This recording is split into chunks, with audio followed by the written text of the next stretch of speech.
কিরে ছোট, তুই ঝাড় দিয়ে ময়লাগুলো আমাদের দিকে ফেলছিস কেন? ফেলেছি, বেশ করেছি। তুই কি পায়ে পা তুলে ঝগড়া করবি টুম্পা? গায়ের উপরে উঠে যাচ্ছ মানুষ তুমি। আমাকে মেরে ফেললো গো। এই কি হয়েছে এই টুম্পা? দাদা তোর টাকা আছে বলে কি তুই সবসময় চেঁচিয়ে আমাদের চুপ করে রাখবি? তোদের সঙ্গে কথা বলাটাই আমার পাপ হয়েছে। এই চলে এসো না।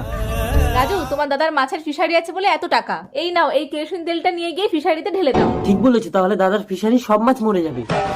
এটাই তো দাদার মাছের ফিশারি, কেউ কোথাও নেই তো, কেরোসিন তেলটা ঢেলে দেই। ফিশারিতে দুটো মাছ ধরে বাজারে বিক্রি করতে যাবো।